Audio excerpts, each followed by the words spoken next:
How's everybody doing? Everybody ready for a couple days off of 305G? Because I think I might Maybe. have some of that for you. I've been noodling on just exactly what to do in the gap while I'm on powerful narcotics, and I think I came to the conclusion that we all probably need a break, and I'm sure that no one's going to bellyache too much about that. Okay, there's the link. And dropping it into the class schedule like I do.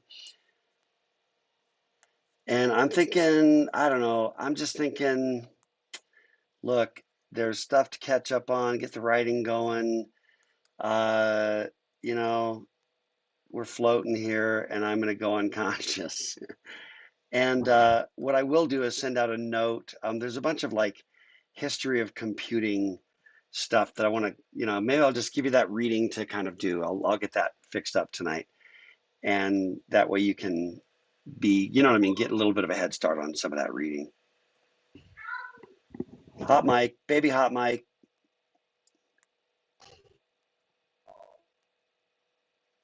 Heads up on whoever's got the hot mic, baby.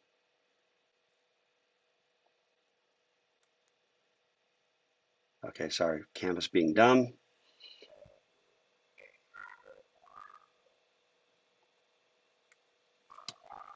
Baby has turned into a robotic droid on the hot mic.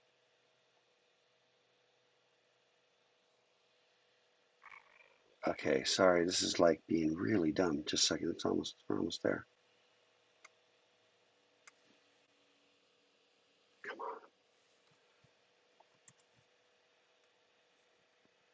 on. Okay. Really, I don't know if that's me, if it's my interwebs, if it's Canvas, or just what, but it's being really, really bad on the response. All right, we're green light. Okay, my peoples. Um, man. All right. So I nicknamed this lecture Dr. K's Fever Dream in honor of last time. Just like rolling, baby, rolling. And it's here's the problem. Let me see. Quick on the double check. Larissa, is that your hot mic? We got baby hot mic, and that's the only one that's on right now. Oh yeah, it's nice. Sorry. Hey, it's all good. That's just check in. No, here's the problem. Here's the problem, everybody. Everything is so madness. You know what I mean? It's like I've never, like I've told you before, I've taught this class in one form or another off and on for the last like 18 years. And it's never been like this. It's never been this crazy with so many things just begging, you know, to be discussed. It's just crazy. That's the thing. So what I want to do today, since I'm going to go dark for the next 2 days, Thursday and Tuesday, we'll have no class on Thursday and Tuesday. I'll still kick over some reading assignments for everybody. But what I wanted to do is actually finish my slides on writing, just finish the writing slides. I love the engagement, love the discussion. I don't care, typically I don't care what material we get through, as long as we're having a good experience with it and thinking. If our brains are on and we're having an exploration, I'm typically pretty happy with that. And I'm not, I don't know. In a class like this, it's not like we got to get to two's complement notation, before before we're out of time. It's more about, to me, it's more about the exploration. Um, that notwithstanding, I want to get just a couple things wrapped before I go dark for a week. And then I think everyone's going to be happy with the darkness for a week while I go recover, get my butt recovered. Okay, now I believe, so help me out here, okay, with what we've been through. I'm just pulling up real quick the slides. We did on the very first getting started slides, we did Scudder, right? We did Take This Fish and Look at It. True. I think we did. And we did the orders of ignorance. Tell me if we did both those things. Yeah, no class meeting this Thursday or next Tuesday, Jenny. Um, so the video is really bad, Alex. Is it on me? Is that my bad video? Sorry, so sorry. Crap. Nothing. I don't know. I don't know how much I can do about that. Like right now, how much that's. I can try to kill Discord. Let me see. Does anybody know if it's equally bad over on YouTube?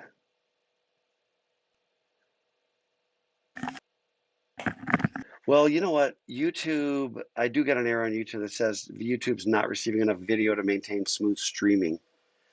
As such, viewers will experience buffering. Okay, hang on a second. Just wondering if I get rid of a couple of, I don't know if there's like some memory hogs that are, you know, taking everything. I'm not sure. Nah, I got plenty of memory. Okay. I don't know, man. Let's just power through. Sorry. You got blank screen now? I'm just gonna kill Discord and relaunch, okay? I'm gonna be right back. Hold tight.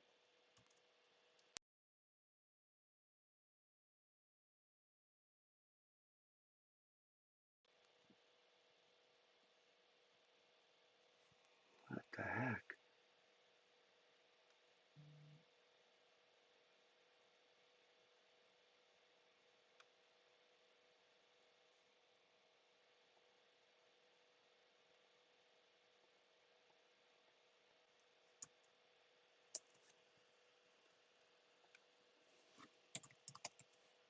Okay, there we go.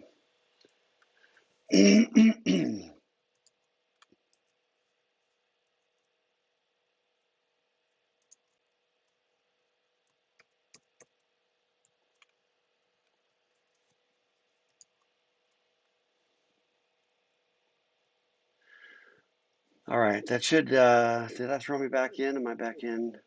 Okay, no, wait, I'm back in now, right? Yeah. And hold tight. Just try that. I don't know if that's gonna do the trick or not, but and let me get some screenage going here.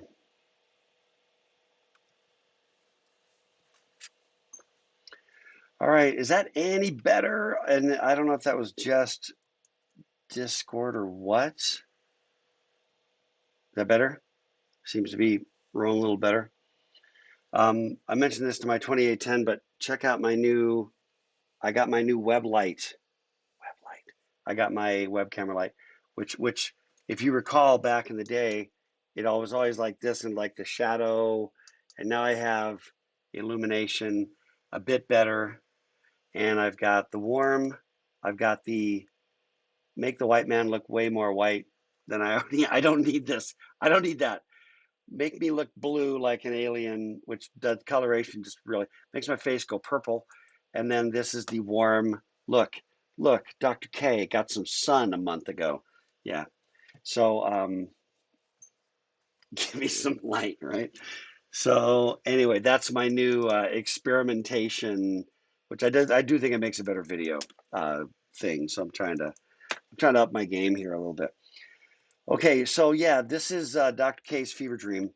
And what I want to do, if you would please indulge me again, uh, because this class has the most flex on topic, I'm more likely to bounce around and lose track of myself.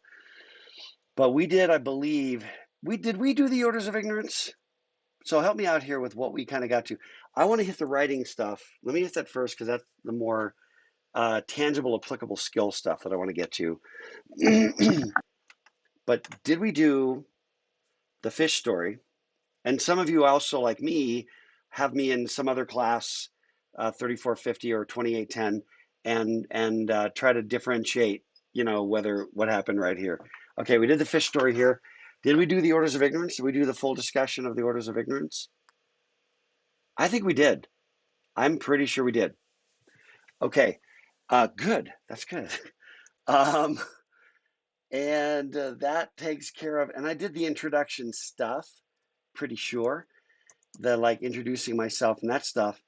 So what I want to do, and that was, let me see, the getting started stuff, I'm a pretty darn, yeah, that's that stuff. Yeah, yeah, yeah. Okay. And we did do the orders of ignorance, and I'm going to go back to writing workshop one, and I'm just going to try to bring that, hit the things we didn't hit. Okay. It's writing workshops one and two. And for those of you that really struggle with chaos, I obviously don't.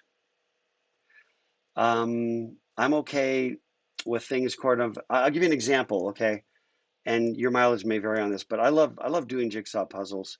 It's a way to just kind of wind down. My brain will kind of shut off. I can listen to some tunes or some podcasts or audiobooks while I'm cranking a puzzle and processing. Right? It's for some reason it's like frees my brain to just kind of like background process and sift through things, whatever. Um, I when I do jigsaw puzzles, my only house rule for anybody doing it at my house is you can't do the outline. You can't do the frame as a starting point. You have to start with something that's interesting and do it. And when you encounter the edge, then you can do the edge pieces that relate to that.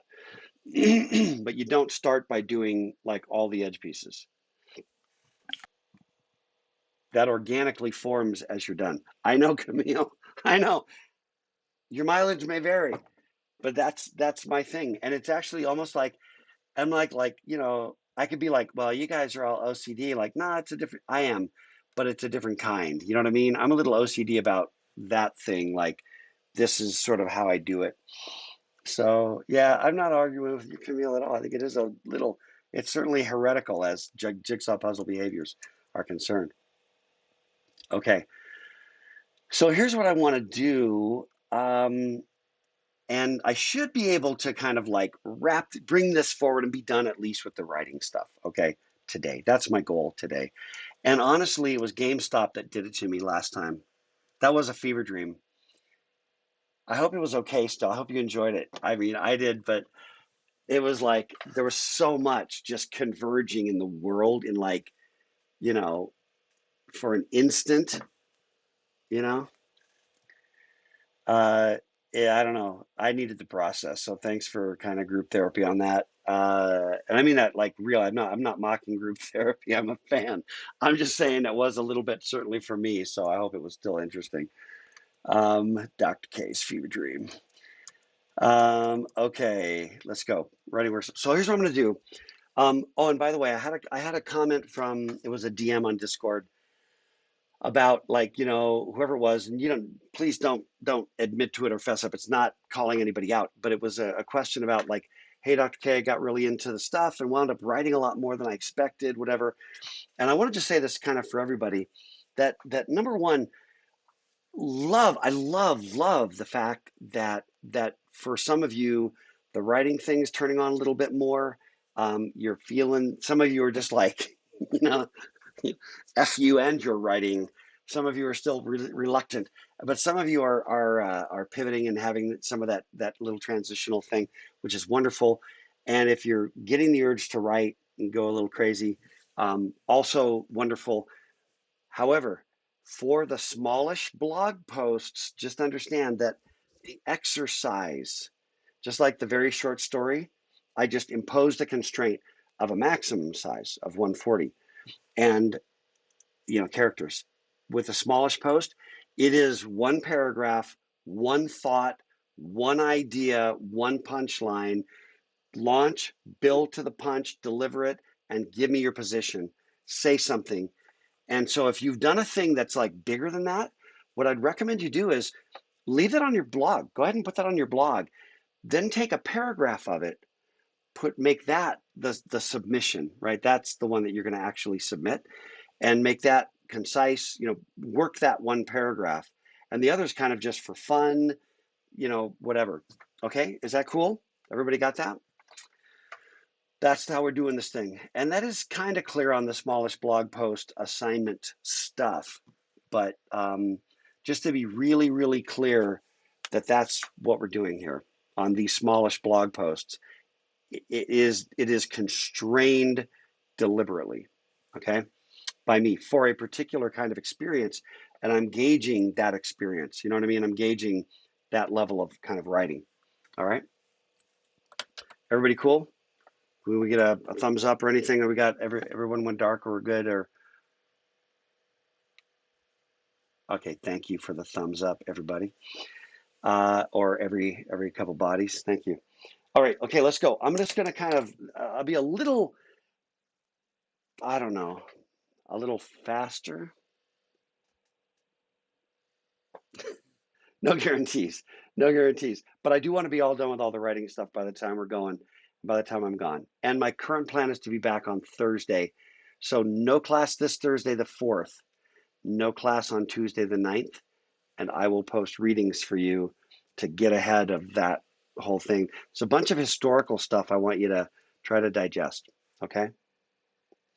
Okay, friends, let me go. Some of this will be repeat. I mentioned Stephen King, and I mentioned the secret to great writing. I talked at length about meat and mayo. Has that changed anybody's life yet? Has that changed anybody's life? Um, and something that goes along with meat and mayo is ask yourself always if there's something that you're explicitly saying that you would in fact get for free. Do you already get it for free by not saying it? That's kind of deleting your way to glory. And I mentioned this idea about design. I think that what you're trying to do, that if I'm trying to build a paragraph, that's one thing. A very short story, that's another thing. A full essay, a book, an encyclopedia, right? What I'm building has to sort of inform how I go after it. Writing is not just some generic thing like software is, right? You might write a very short, script in Python, or in a functional language like ML, or a very large program in .NET framework and C Sharp or something. How you go about it, what you're doing influences how you approach it. Okay, trying to connect it back to software for everybody. I showed you this one by Gindon. Writing is nature's way of letting you know how sloppy your thinking is. This one, I think we talked about knowing the rules. So when you break the rules, you know why. And I think we talked about this, that this notion of try not to be, mamby-pamby. Try not to be, I don't even know what that expression means or where it came from, but make a statement, go somewhere, say something, take a stand. And I know that in this, current moment, taking a stand is a bloody difficult and dangerous thing to do, right? Like better just not hold any opinions because you never know what opinion is going to suddenly be outside the Overton window. But I want to just have you noodle on this idea. You'll find that if you make definitive assertions, strong statements, you pretty much wind up needing to use meat words instead of mayo to get there. Okay. But take a chance, toy around with making some strong statements. And the other thing I want to put along with that is please, please don't end your please don't end your post with a question. Now, like blah, blah, blah, blah, blah, blah. Isn't that something on which we can all agree? Okay, that's not a conclusion. That's a mush. Okay. Or, and what's wrong with that? Or, you know, that's not a conclusion. Be resolute a little bit, okay? Play around with that. I know that culturally there's a lot of forces to entice you to not go there culturally. And then this I think we talked about, right? Which we talked about knowledge and no, not hiding behind, your ignorance.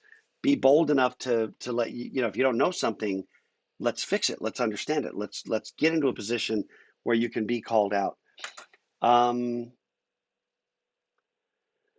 Now, this one, the critical part here is that vigorous writing is concise, is that there's not a ton of fluff. This is really about meat and mayo, okay?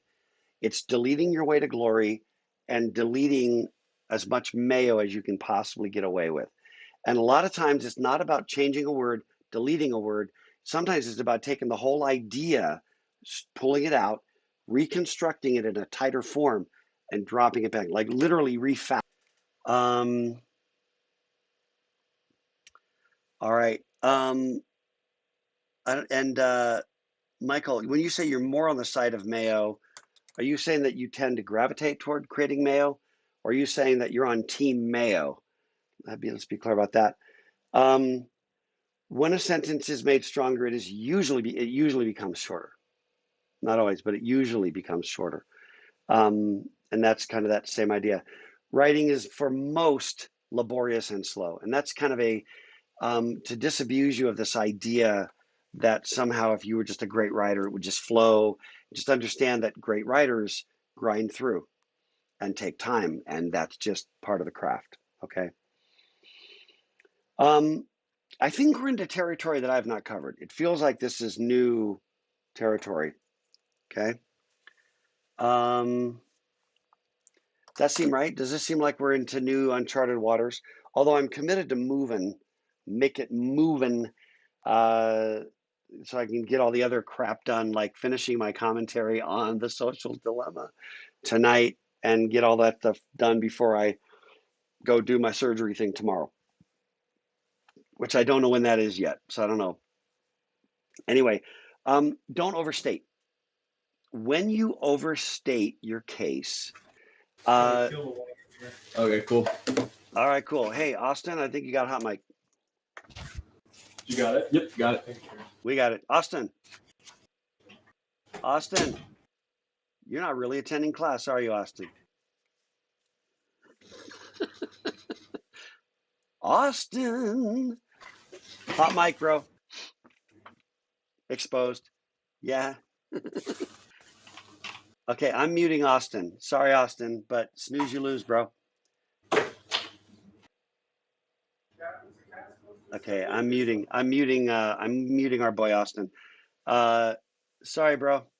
Okay, when you overstate, you lose credibility, right? Because every statement. Remember the conversation? Do you remember when I said that of all the things I believe to be true, that I know that some of them are wrong, but I just don't know which ones. Remember that? I know we talked about that, and but anyway, if you remember that, when you make now you got to try to balance the forces here between being resolute and overstating. You know what I mean? When you try to say things that you kind of can't back up, you're sort of like, writing checks that, with your mouth that you can't really cash. You're making statements that don't really back up. That's a struggle. And so I'm a real fan of meat, and I'm a fan of resolute, but I also am a fan of calibrating that thing about which you are being resolute. Does that make sense? In other words, being resolute about, the one thing about that one party, all they want to do. Okay, now you're saying way too much. You're overstating and you're making a statement you cannot possibly defend rationally. So that's resolution, but I think it's a little misguided, you know? And by the way, and everybody knows, right, my political philosophy, which is radical civility, and I'm an independent. And so it is radical civility and nuance. I'm in the nuance party. Okay, that's where I'm at. My kingdom for a nuanced conversation where we can get down to stuff. But it takes a while. It takes patience, it takes consideration, it takes respect for each other, and it takes listening. You can't just be, man, you can't just be screaming and shouting and chanting. Um, you know, I mean, maybe there are times to do that. I'm not saying there aren't, but I am saying that by itself is not a nuanced conversation and doesn't get down to it. So there's a fine line between being resolute, but being calibrated and granular enough about, the things about which you're being resolute. That's the key. Um, when you overstate, then you do one of two things. For anybody who's already on your team, you energize the base. Okay? Every politician across the spectrum, And by the way, if you think that only the opposing political party to yours does this, then you're in the middle of it. Okay, you're part of it. Um, Everybody does this across the spectrum. You rally the base by overstatement, which gets their emotions kicked in. Limbic system takes over. Amygdala throws the juice. Frontal cortex backs off, and you're ready to burn something down. Okay? You understand also that that's an equal opportunity statement politically. Nuance, don't overstate. That's the bottom line. Don't overstate. But state with confidence the thing you can actually be confident about. But check yourself before you wreck yourself. And that's gospel according to Dr. K. Okay, we got a new hot mic. Who is it this time? It's not Austin back again, is it? So I'm going to be messing with Austin pretty much all class period now. Maybe Tyler? Tyler, do we got a hot mic? Hey, Austin, it's all good. Austin, it's all good, man. We're messing with you. Everybody, it happens to everybody. And I just dropped a gift there for you, Austin. Okay, to enhance your penance. But hey, I mean, this is the way we roll, right? We love you, Austin. I know I do. I don't even know you, but it doesn't matter. Okay, let's go. Let's go. Keep it going. Here's some myths. Now, I pulled these came from UT Austin from a while back from their undergraduate writing center. Back in the day, this was a decade ago that I pulled these. I was just trying to find, a nice, concise set of things that I didn't create that came from someone else. And I want to hit these real quick. These are like 10 myths or some finite number of myths. Okay, the first myth, only writers with problems need feedback. Okay, this is really, really critical.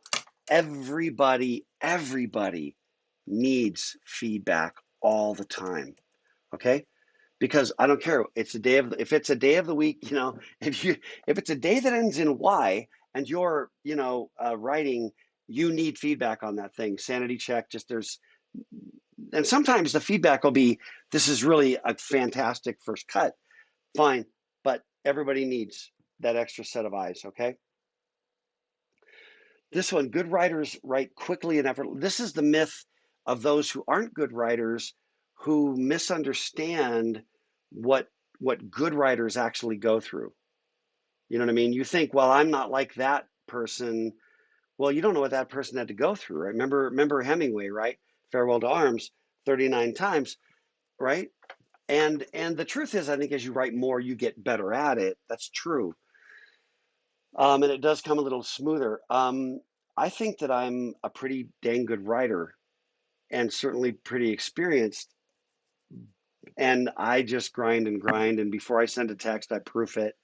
And before I post anywhere, I'm proofing it. It does take effort. Okay. Everybody. Good writers know just what they want to say before they start. That's not always true. Sometimes there's actually a couple of aspects to this. One is a thing in fiction that's called discovery writing. This is where you don't really know where it's going to go. You just start getting inside the character and letting the character kind of go. And the first time I ever read about this, it was in Stephen King's book on writing, where he talked about being a discovery writer. And I thought it seemed like real voodoo. You know what I mean? I thought it was like solid voodoo. Like, nah, it's bullcrap. Because as a developer, I knew what it was like to build software and, to architect a system and craft it and design it and sanity check it and then write the code that filled it out. And I always thought that writing fiction would be similar. You'd plot the whole thing out. But that's a creative process. And what I learned when I wrote my first novel, which is unpublished and still in like need of a major rototill, and I don't even care, right? It's not important that it be published. It was important that I finish a manuscript. You know what I mean? I just needed to finish a manuscript for a novel, just for me, and to have that experience and to see what that was kind of like. I did that, but I discovered, no pun, that I was in fact a discovery writer. And that King was right and it wasn't voodoo. People will say like, your characters just kind of tell you what they're going to do next. And I remember just calling bullcrap on that. It's like, no, I'm sorry. That cannot be a thing.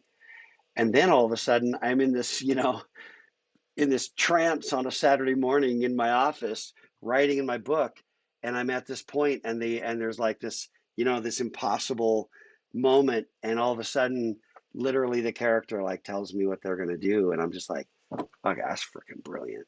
But man, I don't think I would have been able to come up with that. And I realize it's all a process in my mind, but it's a way of uncorking. The question is where does your brain tap into its creativity? You know what I mean? And for some people, it comes from a certain angle. From other people, it's more bottom up and it's very individual. So I'm just saying that's one thing.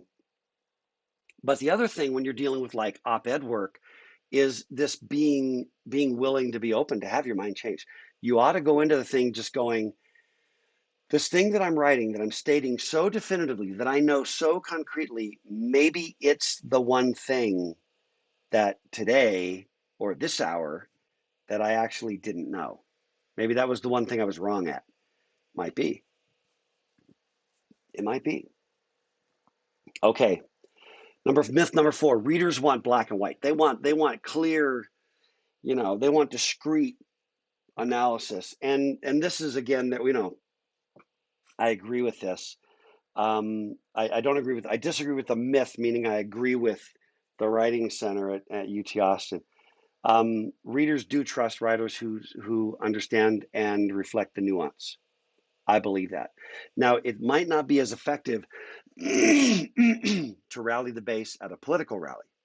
It might not be as good at that.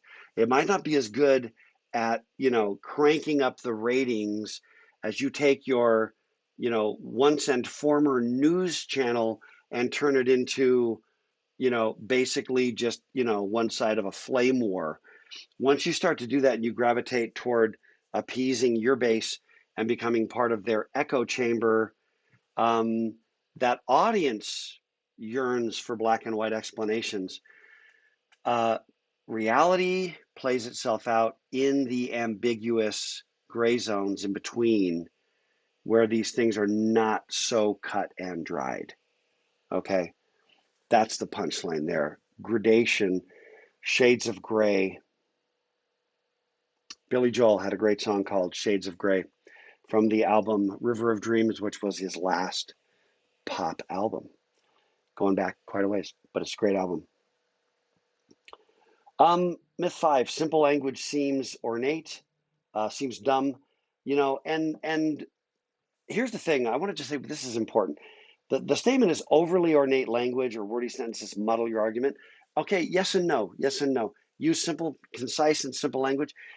I would say use language that is consistent with your tone. Okay?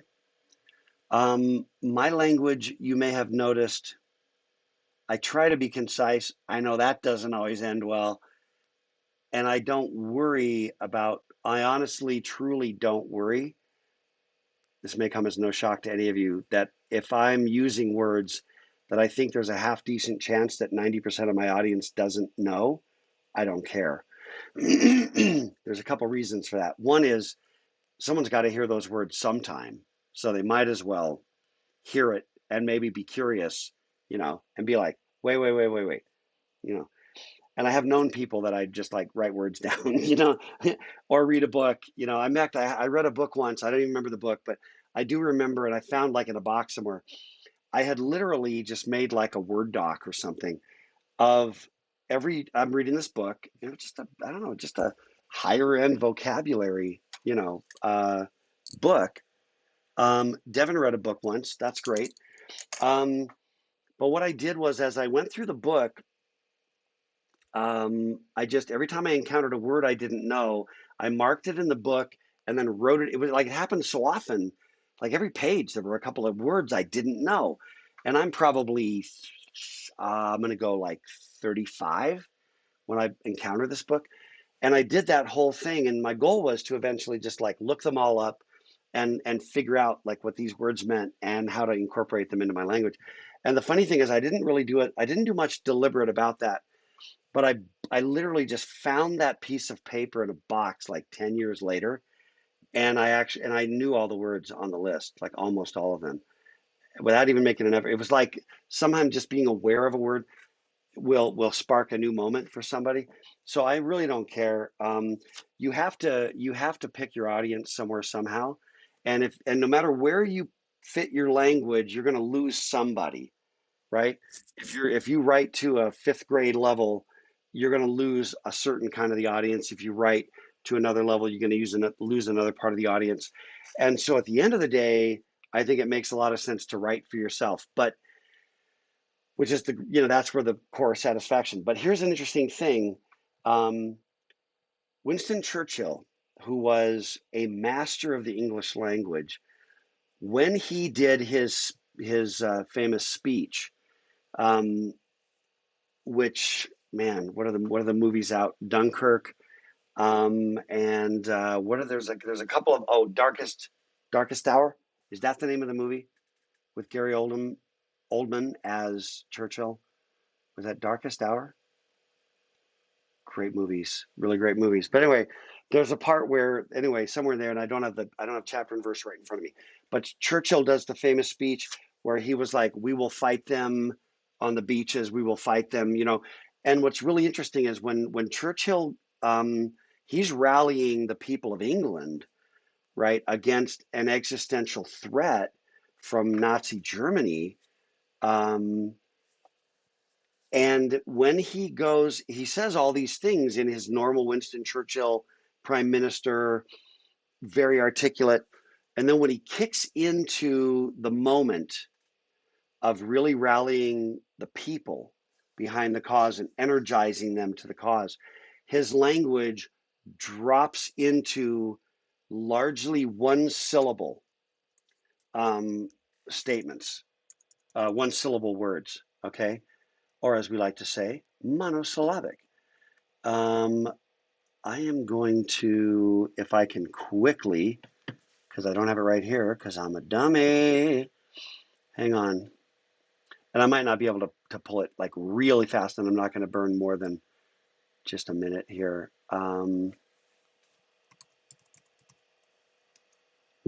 Okay, here we go. Oh, yeah, I'm a genius. Hold tight.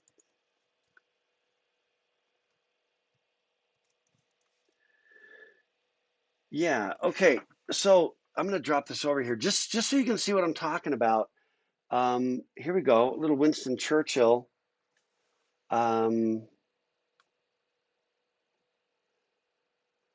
Again, one of the most powerful masters of the English language, who was also given to flip off the press when needed.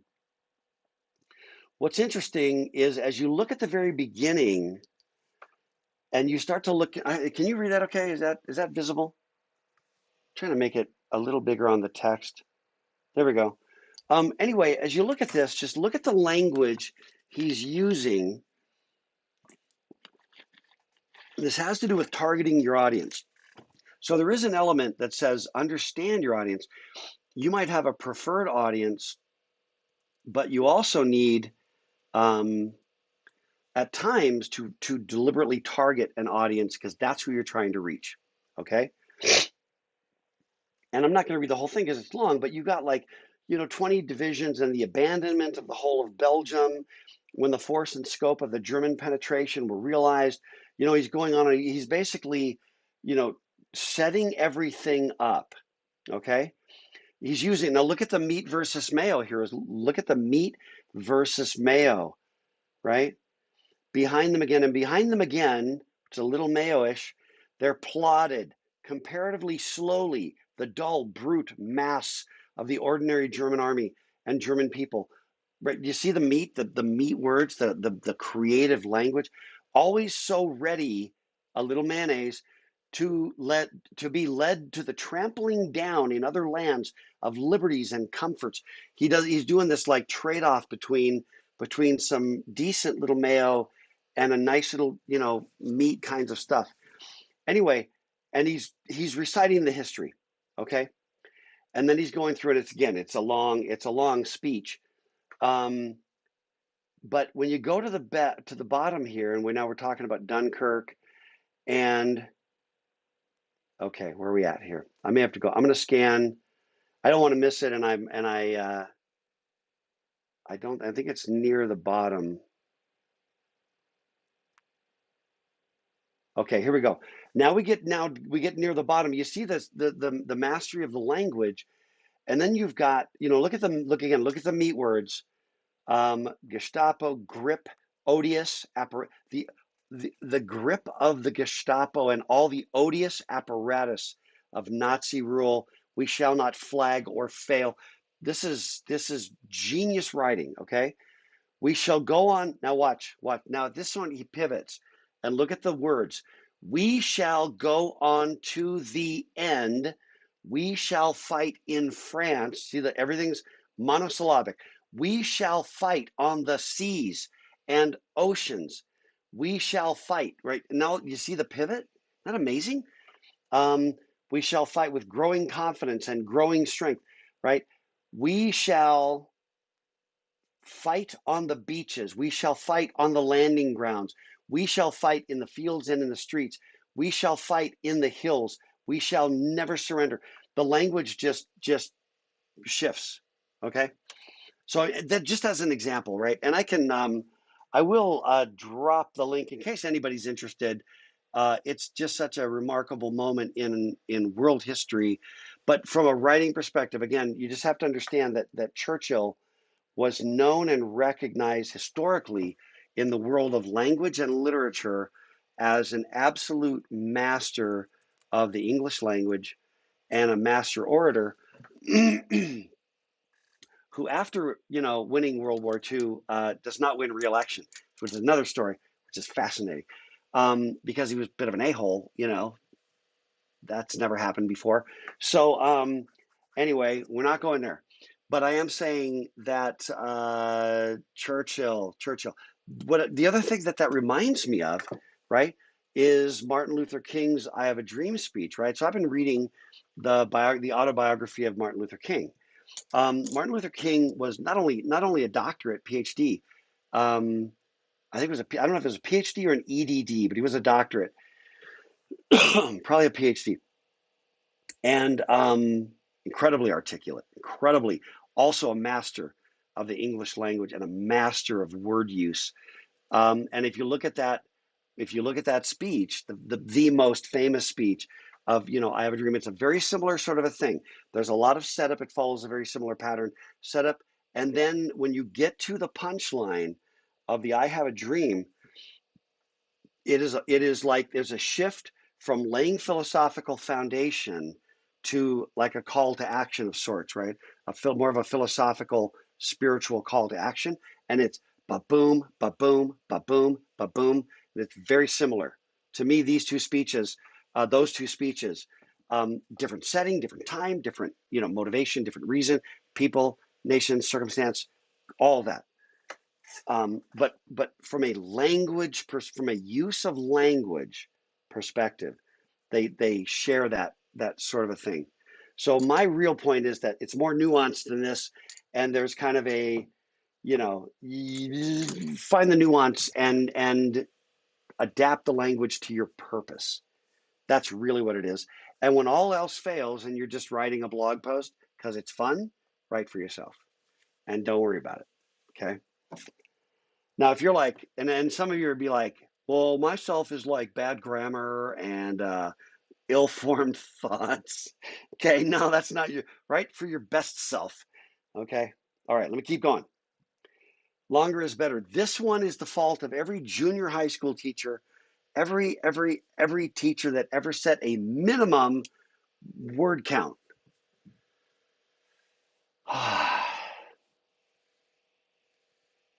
Every writing teacher or school teacher in the history of everything that set a minimum word count. This is for you. You got some horrible habits. I think I shared with you Mark Twain's statement, right, in his letter to a friend. Sorry for the length of this letter. If I'd had more time, it would be shorter. That is really what's accurate. And that's why I want you to be shorter. I'm giving you like a max, not a min for the most part. You got to have enough room to make your point. So there is there's a sort of a pragmatic min, but there is a max. Okay. All right. Using I is always bad. Nope, it's a myth. Totally depends on the context. Okay. It does depend on the context. That's all I really want to say about that. But in a blog post, knock yourself out. The 5-paragraph essay format works for every summer. Now, here's the thing about the 5-paragraph essay, because we don't need to like throw the baby out with the bathwater, as it were. The 5-paragraph essay is taught primarily because, any guesses, Bueller? Because 5 paragraphs for an essay is a fairly reasonable norm. But the point is just that it's not the canonical solution to everything. Okay. Just like the 1-4-5 chord progression can be used for every rock song, and that's clearly not true, but it is true for every country song. Ouch, ouch. Okay, your mileage may vary, and that may also be blasphemy. Knock yourself out there as well. I can take it. Number 9, if you change your writing style for your audience, you're selling out. That's also garbage. You do have to tune your message. You have to tune to your audience. Okay, that's really what that is. Geniuses don't need to follow the rules. It's really fascinating. And this is important. The goal of writing is to communicate. That is really at the end of the day. By the way, that's not the only goal of writing. It's a major goal of writing. It's not the only goal. For me, one of the main goals of writing is that I have to write. I have to express myself. I have to produce verbally, or I'm not as happy, you know? So there are other reasons to write besides to communicate. But at the end of the day, because sometimes you just express, and a lot of great poetry, if you write poetry and it's really lousy, but it makes you happy, man, keep writing the poetry. And follow your own goals on that.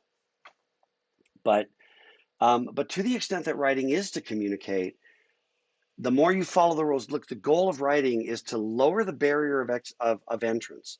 There's an idea in your head, there's a mental model. You'd like to convey that mental model. You'd like to transfer it into the head of the other person, right? That's what you want to do with that mental model. Then you need to lower the barrier to entry. This is true of any art, of good filmmaking, cinema, television. When it's done really, really well, you ever read, again, for those of you that read, you ever read a book that's like, you almost weren't even conscious of the fact that you were reading?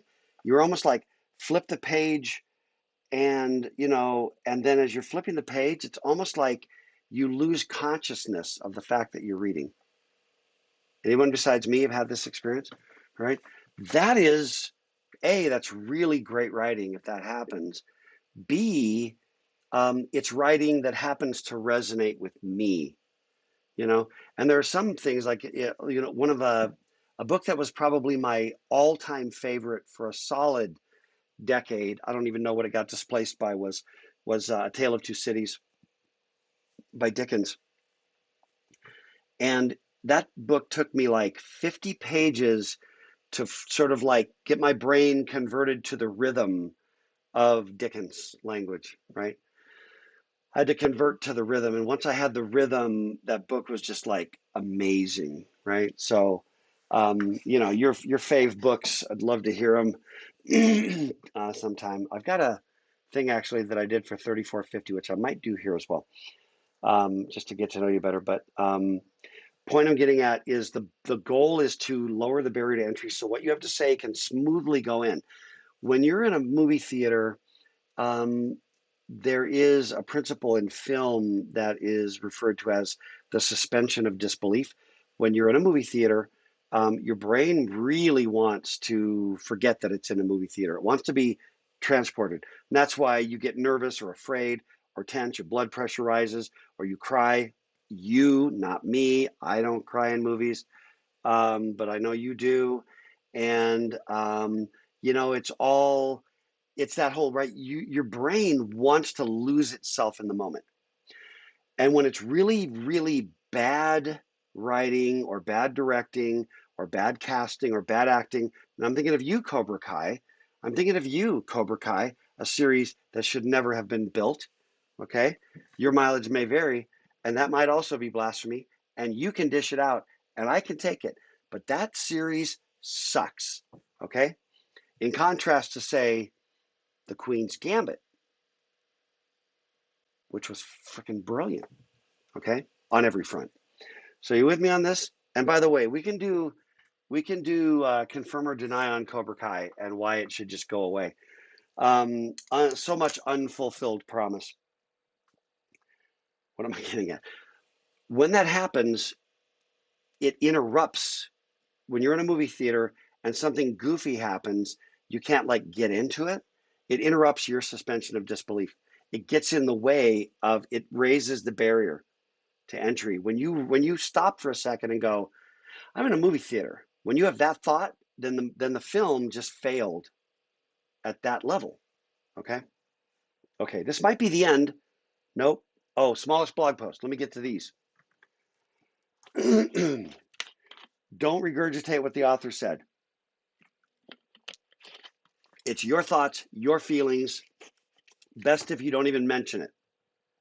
Same with current events. Okay. I'm going to go through these pretty quick. Edit it. Don't do it the day it's due. Sleep on it, then reread it. Seriously. You're not going to spend more time that way. You just split it up. Give your brain a chance to get you a little bit of freshness coming at it. Don't rush through it with the material. Give yourself noodle on it. Talk to friends. Have it be kind of cooking in your head a little bit, you know? And what you're going to do is think about the issues, the tangential areas, find a tangent or an element that hooks you, and that's what your topic is. It's not a book report. Don't tell me about the author. Don't even mention the article if you can avoid it. Just say your piece. Say your piece. Okay? Yes, link the article. Yeah, link the article. But it's honestly better, really truly, if at the very end there's just like a link to the article. Or if it really makes sense to include it in your reference, then in the body of your thing, just like, so it looks like nanobots are going to take over the clothing industry. I made that up. And then where it says nanobots are going to take over the clothing industry, it's a hyperlink. And you look at it and you see it's a hyperlink. And I know because it's 2021 and this wasn't clear in 1995. It's clear in 21 that's a link probably to an article that you're citing to that is probably going to tell me about how nanobots are going to take over the clothing industry. Okay? Make it subtle. Subtle. You're really best if you do not mention directly the article, but if you can weave it in like that where it's subtle, I can click if I want. I don't have to if I don't want to. That's ideal. Okay? You just find anything that hooks you. Okay, and if nothing hooks you, you're not thinking. Okay, that's on you. You understand that? It's the orders of ignorance. If nothing hooks you, then you're not thinking about it. Or you're just trying to like pound through, go, I gotta write this stupid assignment. If that's your tone, I don't know. I don't know if that's your tone of face, then you got to deal with that. Okay. What else? Don't summarize. Don't respond. Too long, too short. That's a different thing from my BYU days. But it relates, which is don't just agree or disagree with whoever it is. I really like what they said. Don't care. Complaining about the readings. Don't do that. Yeah. Don't assume your audience has read the article. Okay. There can't be a dangling pointer to the article. If the audience never reads the article you cite to, then your paragraph should still hold together and have a cohesiveness. Okay. What else? Oh yeah, this kind of relates to that overstating. Don't use controversial points as pseudo evidence. Okay. Each of which is going to actually need its own defense. Okay. Don't do that. If you're going to build an argument, you're going to go somewhere, they should be things, or you got a site, do some other stuff, but don't overstate it. All the sentences work together to make a unified point. They build like an architecture. A lot of you can build software, you can build modules. This is just modular. One sentence should you're like taking me on a journey. I'm going to take you from point A to point B, and I'm going to be happy that we're there at point B. And then I'm going to go to point C. We're going to be happy. D. And then when I get to E, I'm going to go like, oh my gosh, that's fantastic. And you took me there on this journey. That's what you're doing. Don't pose rhetorical questions if you can avoid it. Isn't that the right thing to do? Everyone knows, everyone thinks. The lemming defense? No, no, no, no. Don't repeat yourself. Let me see. Sorry. Where am I at here? Oh, here we go. Yeah, and then, watch your language, the destroyed and demolished, loose pointers. By the way, that is how you spell the word loose, not lose. And I shouldn't have to say this, but your generation plus autocorrect that seems to always get this wrong for some reason. That is loose, as in the opposite of tight. A loose pointer. As a wise man once said, it's 2021. We have the interwebs. What wise man? Where did he say it? Where did she say it? Who is this wise woman? General restraint and respect. Persuade with honey, not vinegar. Try to be respectful per our kind of ground rules for the class. Here's some other ones. Again, it's kind of coming fast and furious, but lock these in and maybe review these. Question words for noun phrases is a big problem. A home run is when.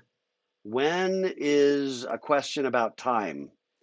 Now, I understand it's colloquially other things, but there's a noun hiding behind that, okay? Whenever you look at a noun phrase that's formed out of a question, this is how you, no, there's a noun, there's a meat word hiding behind that.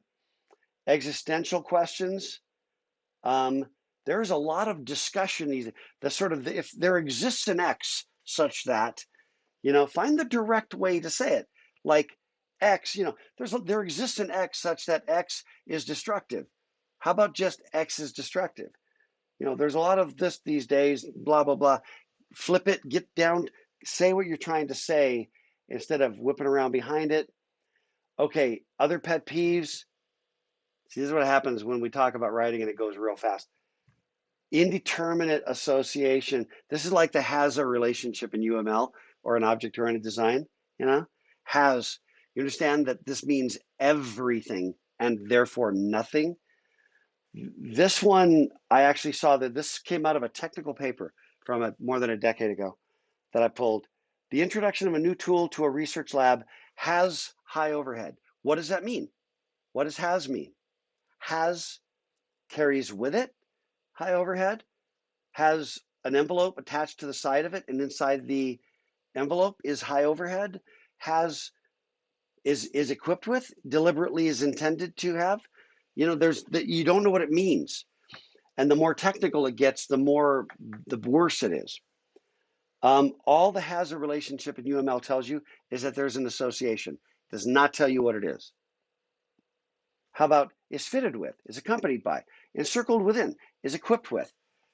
There is a meaty noun word. Find it. Use it. How we coming here? I think we're getting near the end of this set of slides. Okay, here's another one. And we're doing great. I'm going to get to the other set of slides on writing, but future words. Okay, it is really, just check this. Check yourself on this as you're writing. And I saw this one. A programmer, this is from a study, a programmer will write roughly the same number of lines of code in a given amount of time, regardless of the programming language that is being used, okay? Saw this in a study on programming, sort of like productivity based upon languages, programming languages. there's a tendency we have in colloquial English where we say will, but we don't mean it as about the future. We mean it, we're trying to be descriptive, you know? I don't know where it comes from. You know, like for example, a coyote will always seek out a fire, will always seek out a campfire. Okay, fine. That's colloquial, especially if you're like, I don't know what, Sam Shepard. I don't know who you are, but if you're a cowboy and you're talking about coyotes, maybe that's okay colloquially and it has a certain feel. But if you're writing about it, a coyote will always seek out a campfire. By the way, I made that up. I have no idea what coyotes do. Okay, I've only ever seen one in the wild one time in Yellowstone, actually, where all wildlife uh, congregate. But okay, can I say that more directly? How about coyote seek out campfires? Let's start with that. And if I need to embellish, they always seek out campfires, or they typically seek out campfires, right? They they they are often found to seek out campfires, but a coyote will. It's just a goofy indirect language that flows from colloquial speaking and is usually distracting. And if you're going to do things that are more technical writing, academic papers, that kind of stuff, then I'm a big fan of the omnipresent. Okay, the omnipresent sort of. It's like a present tense. Okay, and then just all the stupid grammatical mistakes that your generation is just absurd about. And granted, my generation has their things. Go ahead, somebody please. Okay, Boomer, I need it. I'm being that get off, and then also get off my lawn. No, look, it's means it is. I know it doesn't make sense. That's the rule. It is. That it's with no apostrophe is belongs. Thank you. Thank you for the okay, Boomer. By the way, I was only a baby boomer by 3 weeks. It really doesn't make much difference, does it? Okay, all the dumb ones, loose versus lose. I don't know. It's something about like I think all the autocorrects in the world. I get it all the time. I know what I'm typing on my phone, and all of a sudden, there we go. You're auto-correcting me to a grammatically incorrect thing. How dare you?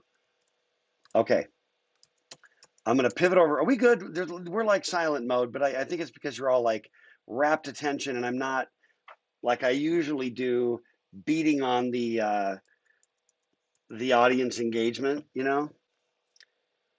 I know, I know. Okay, what is that? Hold tight.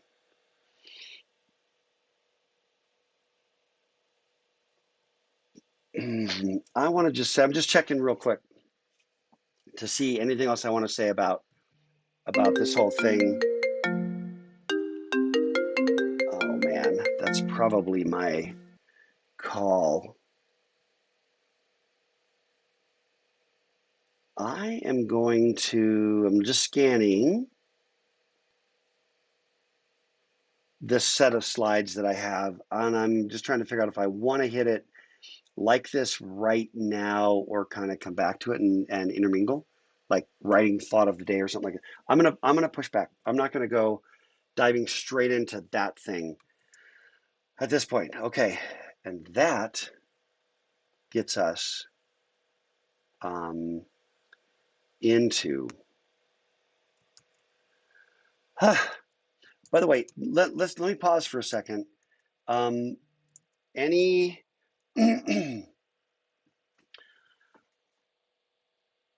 That's the bulk of my writing, sort of direct lecture mode writing. But do you have any like lingering, nagging questions on the writing front? I will now take your questions from the studio audience, and I have something in my shoe that I'm trying to get out that I don't know what it is. No, thoughts, questions, anything that's nagging you about writing, because it is one of the big takeaways for this class. I know you've had writing. Um, but you got to get better. You got to get better. And we're going to help you get better. And I'm going to make you get better. No, of course I'm not. But uh, what questions on writing? Any things that are nagging at you? Could be about the assignments, the blog posts. When we get to the book inspired post, those are going to be longer, multi-paragraph. That's your opportunity to build a larger sort of exposition. Okay, talk to me. What do you got? I see Alex typing.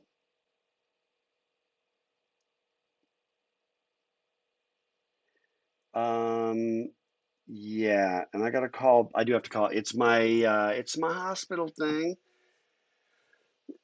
Oh, and by the way, Alex, you mentioned that you're cringing at your current event post.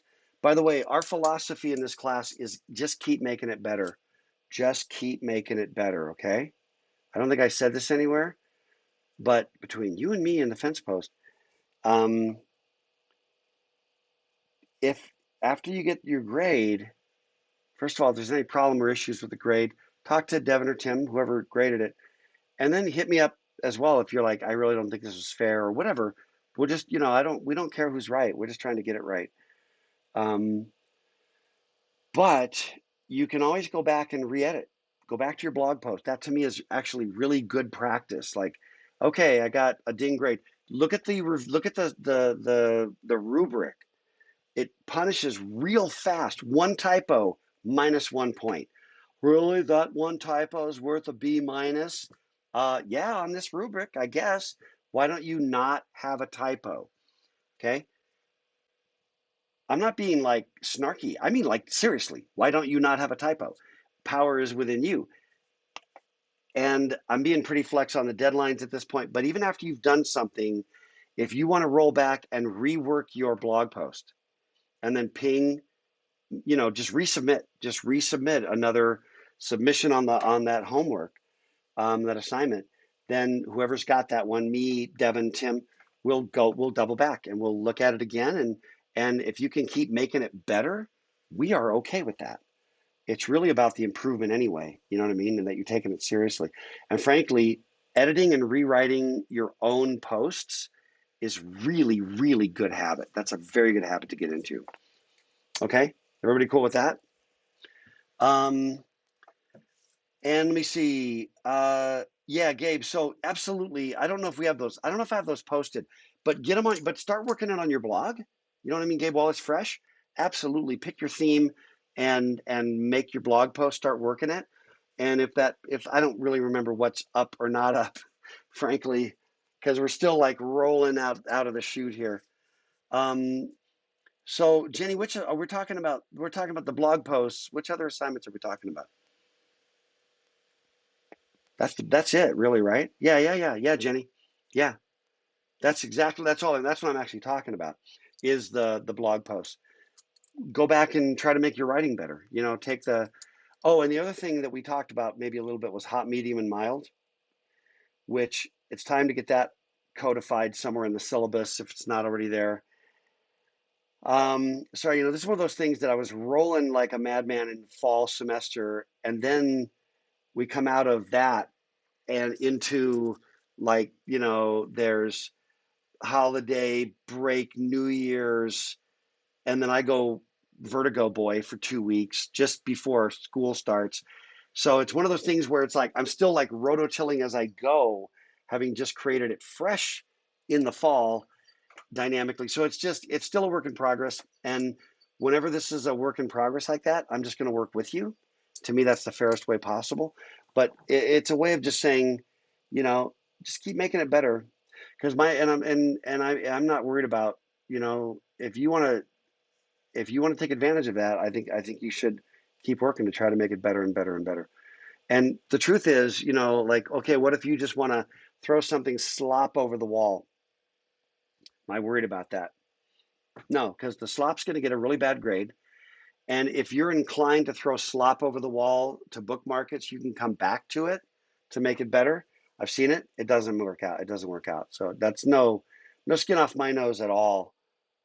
If you want to do it that way, you know what I mean? It's not a success pattern. I would recommend you don't. But if you really do, it's okay. Get the grade, still come back, still rework it, make it better. You take it seriously, I will take you seriously. That's really the punchline. I mean, at the end of the day. So, okay, let's see. Do we got any other questions on writing stuff? Let me see. Okay, any other writing questions that are nagging at you? And I'm going to wrap up soon because I got to call the hospital back to talk about my little pre-scheduling factor. I'm going to do that right now. But anybody else got anything nagging about the writing stuff? I will have the reading assignments posted. They're already up there. I just got to restructure them, make a couple of decisions, bold them. When they bold up, then they're real. And I'll drop something right here on the general text chat as kind of by way of announcement. I'll drop things here. Okay. No, Gabe, actually what you should do when you rework it is submit a new assignment. You know what I mean? Do like a resubmission of the same homework or smallest blog post. That gives it that creates like an automagical trigger within within Canvas that we look in there. We go, oh, 3 more posts to grade, and there are 3 redos, but it's always that's where we check. Then you have the greatest chance of not being like lost in the shuffle because we all have our stuff too, and stuff gets busy, and we want to make it as idiot proof as possible. And the idiots in question here are me, Devin, and Tim, because stuff drops, and we really don't want to, but it does happen. So we're trying to make it a little more fail-safe for that. And I'm the worst. I'm the worst offender when it comes to just being running a little crazy. Okay, anything else? What else you got? All right. Okay, cool. Well, I'm going to make my phone call. No class Thursday, the 4th. No class Tuesday, the 9th. My gift to you. I could lecture while on narcotics. That would be a fever dream. No telling what would happen.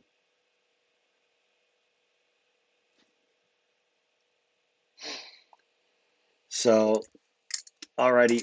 Okay, I'm out. I'm out. Take care. I hope this is, by the way, DM me with feedback. If you think this class sucks, please DM me and tell me. Not going to be offended. I think you know that. Or if there's stuff you're liking or tweaks, or please DM me with any messages about how it's going and what you would maybe do to tweak it would be really, really valuable to me. So, and we tweak it in real time, man. Okay. Thanks, everybody. Thanks for the best wishes. I am under exceptional, talented surgical hands, and thank goodness for that. So, I just have a quick question before you leave. yeah, hit me.